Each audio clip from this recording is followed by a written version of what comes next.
Welcome to మనం TV. నేను మీ ధనరాజ్. ఈరోజు మనతో పాటు ఉన్న గెస్ట్ ఎవరంటే మా సీనియర్ జర్నలిస్ట్ రాఘవ్ గారు ఉన్నారు. సార్ నమస్కారం. నమస్తే ధనరాజ్. సార్ ప్రెజెంట్ యూత్ అయితే ఈజీ మనీకి అలవాటు పడిపోయారు. అంటే ఏ విధంగా అంటే కష్టపడకుండా డబ్బు రావడం గానీ, లేదంటే ఏదైనా బ్లాక్‌మెయిల్ చేసి డబ్బు సంపాదించడం. అదే విధంగా మనం మొన్న ప్రిజం పబ్ దగ్గర చూస్తే ప్రభాకర్‌ని కూడా అదే విధంగా ఈజీ మనీగా దగ్గరికి తన టార్గెట్ 333,00,00,000 100 మంది అమ్మాయిలని అదొకటి పెట్టుకున్నాడు. అదే విధంగా ప్రెజెంట్ ఇప్పుడు ట్రెండింగ్ విషయం ఏంటంటే 'లవన్' ఇష్యూలో 'మస్తాన్ సాయి' అవనియండి తన ఫోన్‌లో 1000 వీడియోలు పెట్టుకొని బ్లాక్‌మెయిల్ చేసి డబ్బు సంపాదించడం. అసలు ప్రెజెంట్ యువత ఎటువైపు వెళ్తుందనుకుంటున్నారు మీరు? ఖచ్చితంగా ధనరాజ్. ఎందుకంటే ఇప్పుడు కొంతమంది యువత ఏంటంటే కష్టపడడానికైతే ఇష్టపడట్లేదు. ప్రధానంగా ఏదో వంకన ఏదో రకంగా అయితే డబ్బులు సంపాదించాలి. ఆహ్, ఏదో రకంగా నేను కోటీశ్వరుడిని అయిపోవాలి. కారులో తిరగాలి, బంగ్లాలో తిరగాలి, ఉండాలి, లగ్జరీ లైఫ్ అనుభవించాలనేది ప్రధానంగా వాళ్ళు టార్గెట్ కింద చేసుకుంటారు. అంటే ఆ లగ్జరీ లైఫ్ పెట్టుకొని యువత పాడైపోతూ వస్తున్నారు. అవును. వాళ్ళు లగ్జరీ లైఫ్ పెట్టుకొని తప్పులు చేస్తున్నారు. ఓకే. పాడవట్లేదు. ఓకే. వాళ్ళు సమాజాన్ని పాడు చేస్తున్నారు. ఎందుకంటే ఇప్పుడు ఈ లావణ్య కేసేసి తీసుకోవచ్చు. ఎవరైతే మస్తాన్ సాయి ఉన్నారో అతను ఒక్క హార్డ్ డిస్క్‌లో ఒక 4 టీబీ హార్డ్ డిస్క్‌లో సుమారు 2, 300 పైగా న్యూడ్ వీడియోలైతే అతను సేవ్ చేసుకొని ఉంచుకున్నాడు బ్లాక్‌మెయిల్ చేయడానికి.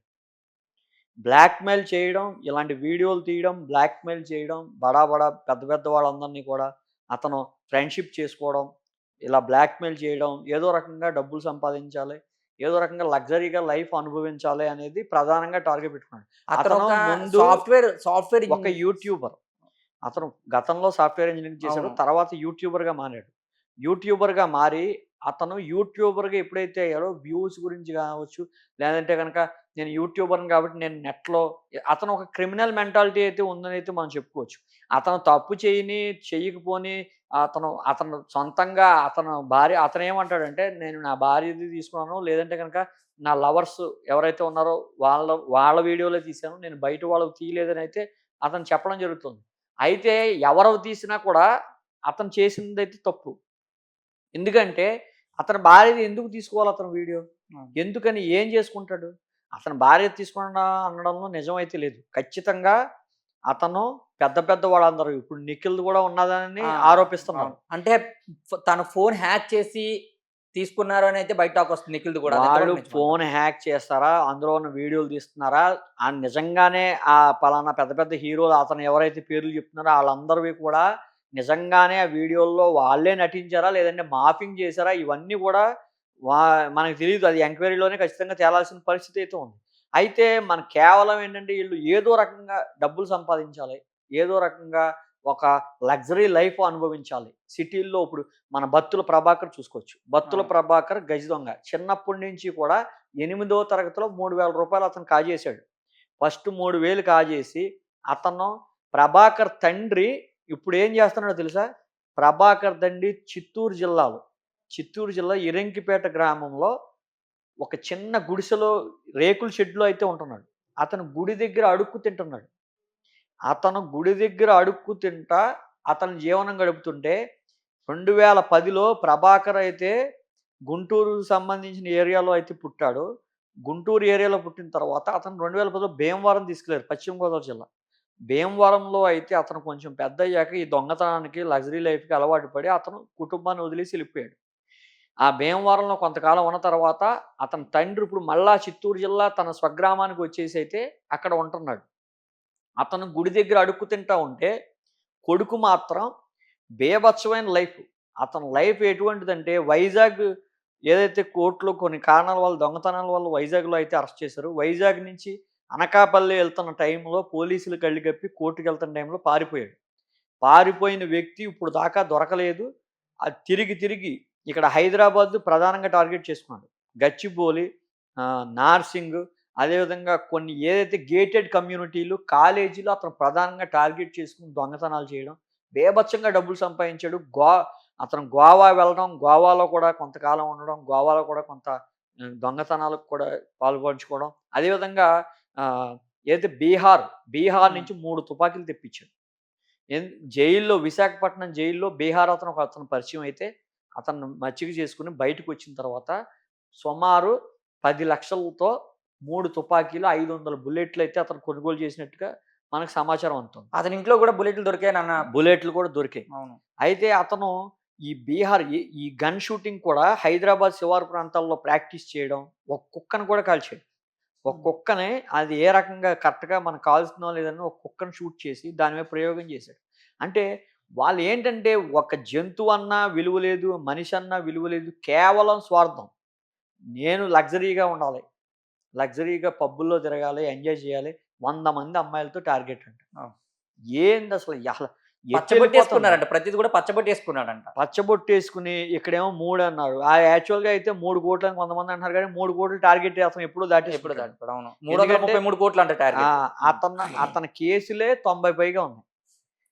ఒక్కొక్క వ ఒక్కొక్క దాంట్లో దొంగతనాల్లో యావరేజ్‌గా ఎలా లెక్కేసుకున్నా అతను 3,00,00,000 ఎప్పుడో దాటిపోయి ఉంటాడు. అవును. 333,00,00,000 అనేస్తే అతని లక్కీ నంబర్‌గా 3 కాబట్టి 333,00,00,000 అనేది కొంతమంది చెప్తున్నారు. అదేవిధంగా 100 మంది అమ్మాయిలైతే మటుకు కరెక్టే. పైగా సిలువ బొమ్మేసుకుని దేవుడు సాక్ష్యం దీనికి.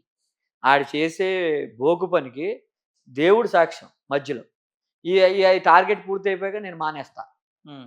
ఇప్పుడు ఒకసారి అలవాటయిపోయినోళ్ళు ఎట్లా మారుతారు సార్ మళ్ళా? అదే ఇప్పుడు యువత ఏంటంటే ప్రస్తుతం ఏదో రకంగా డబ్బులు సంపాదించాలి, ఎంజాయ్ చేయాలి. అదే పరిస్థితి.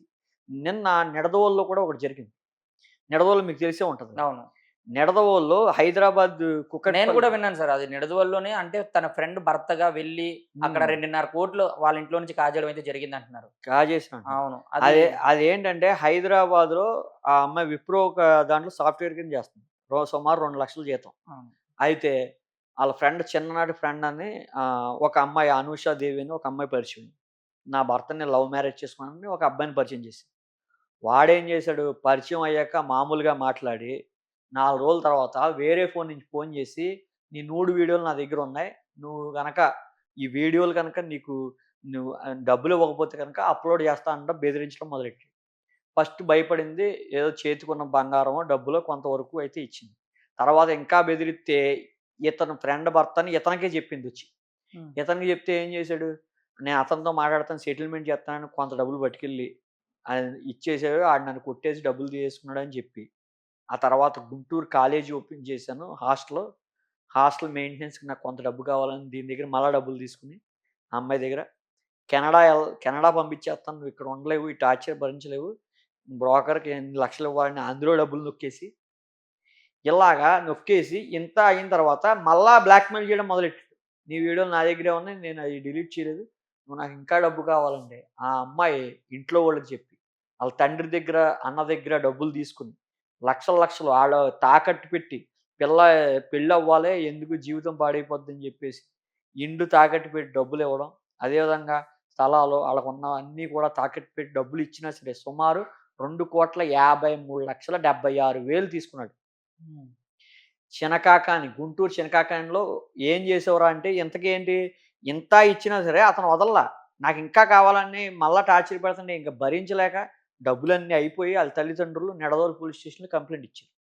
నిడదవోలు పోలీస్ స్టేషన్‌లో పోలీసు ఎంక్వైరీ చేసి ఈ ఈ అకౌంట్స్ ఎన్ని సార్లు ఏసారు విజయవాడ, హైదరాబాదు కొన్ని డబ్బు ట్రాన్సాక్షన్ చేత్తో చేశారు. కొన్ని గూగుల్ పే, ఫోన్‌పే చేశారు. ఇతని అకౌంట్. ఇతనేంటంటే మధుకుమార్ ఇతని పేరు. అయితే ఇతను ఏం పేరంటే ఆహ్, దేవనాయక్ అని మార్చుకున్నాడు. పేరు. అదే మా అసలు పేరేంటంటే మధుకుమార్. మధుసాయి కుమార్ అని ఇతని అకౌంట్ పేరు మీద ఇతని పేరు మీద యేసుకున్నాడు డబ్బంతా కూడా. పోలీసులు నిమిషంలో పట్టుకున్నారు. పట్టుకొని ఆళ్ళ స్టైల్‌లో అడిగితే గుంటూరు చినకాకానిలో 40,00,000 పెట్టి ఒక ఫ్లాట్ కొన్నాడు. ఆ! నిస్సాన్ కారు కొన్నాడు. ఈ బుల్లెట్ బండి కొన్నాడు. ఆళ్ళింట్లో టీవీ, ఫ్రిడ్జు, ఏసీలు అన్నీ కూడా ఈ అమ్మాయి డబ్బులే. ఆ! మొత్తం ఈ అమ్మాయిని గుల్ల చేసి మొత్తం గూడా లగ్జరీ లైఫ్ అనుభవిస్తా. వైజాగ్ ఎళ్ళాలంటే బండేసుకొని ఎళ్ళిపోతాడు ఇక్కడి నుంచి. బండేసుకెళ్ళి ఎంజాయ్ చేసి మళ్ళా రాత్రికొచ్చేస్తాడు. మామూలు లగ్జరీ కేవలం ఎవరి డబ్బు కష్టపడి సంపాదించాలా లేతంటే ఏమీ లేదు. ఎవడో ఒకడిని బ్లాక్‌మెయిల్ చేయడం ఈజీ మనీ. వస్తాయి డబ్బులు తినడం, ఎంజాయ్ చేయడం, పబ్బులకెళ్ళడం, ఇంకా రకరకాలుగా ఖర్చు పెట్టుకోవడం ఇవన్నీ. మరి ఫ్రెండ్ కదా! చిన్ననాటి ఫ్రెండ్ కదా! మరి ఆ అమ్మాయికి తెలియకుండా ఉంటదా? ఆ అమ్మాయి కూడా కావాలని మోసం చేసినట్టే కదా ఇది. అవును కదా! ఖచ్చితంగా ఇతన్నైతే అరెస్ట్ చేసి రిమాండ్‌కి తరలించారు. ఖచ్చితంగా ఆ అమ్మాయి ఎవరైతే అనూషాదేవి ఉందో, ఆ అమ్మాయి పాత్ర కూడా ఉంటే ఆ అమ్మాయిని కూడా అరెస్ట్ చేయాలి.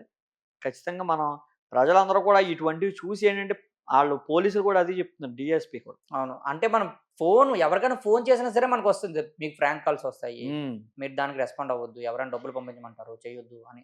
ఆల్రెడీ ఎంతకీ ఏంటి వీడియో ఏముందిరా అంటే వీడియో ఏమి లేదు. నువ్వు బాత్రూమ్కి వెళ్తున్నప్పుడు బాత్రూంలో వీడియో తీసాను అది ఇది అని చెప్పాడంట. ఎంతకీ అతని దగ్గర అసలు వీడియోనే లేదు.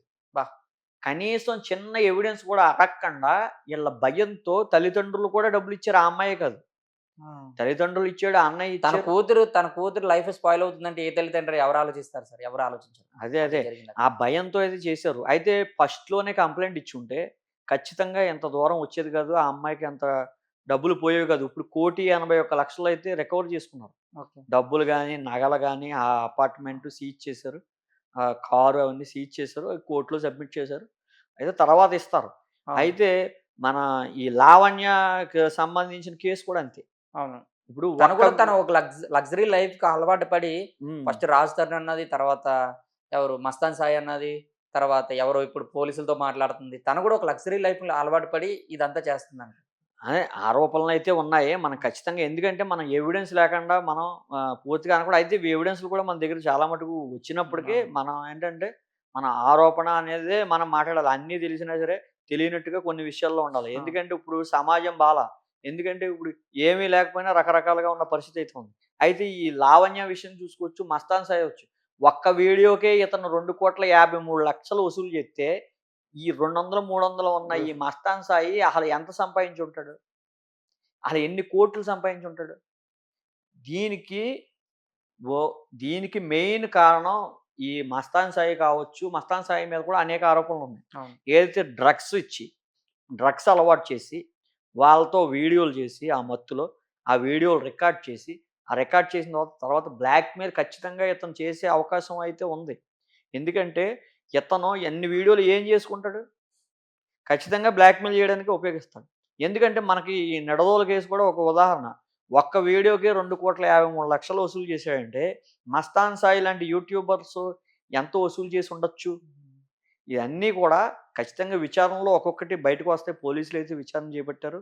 అయితే యువత కూడా కేవలం ఈ మత్తు పదార్థాలకు అలవాటు పడి, బానిసైపోయి, వాళ్ళ తర్వాత కంట్రోల్ తప్పిపోయి, వాళ్ళ కంట్రోల్ ఆళ్ళు తప్పిపోయి, పూర్తిగా ఇంకొకడికి లొంగిపోవడం, ఈ రకంగా డబ్బులు పాడు చేసుకోవడం, జీవితాలు పాడు చేసుకోవడం, ఈ రకంగా వీడియోలు దొరికేయడం.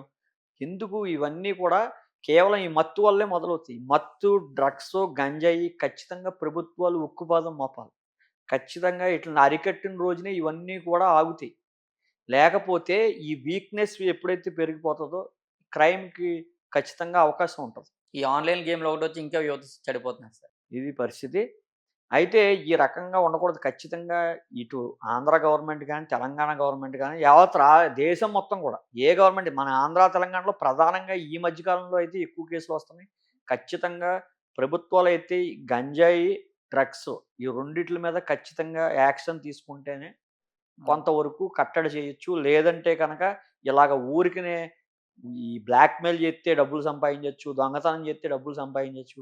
ఈజీ మనీకి అలవాటు పడి యువత తప్పుదారి పట్టడమే కాకుండా వాళ్ళ జీవితాలు కూడా పాడు చేసుకుంటున్నారు. Okay sir. Thank you sir. Thank you very much. Okay. Thank you.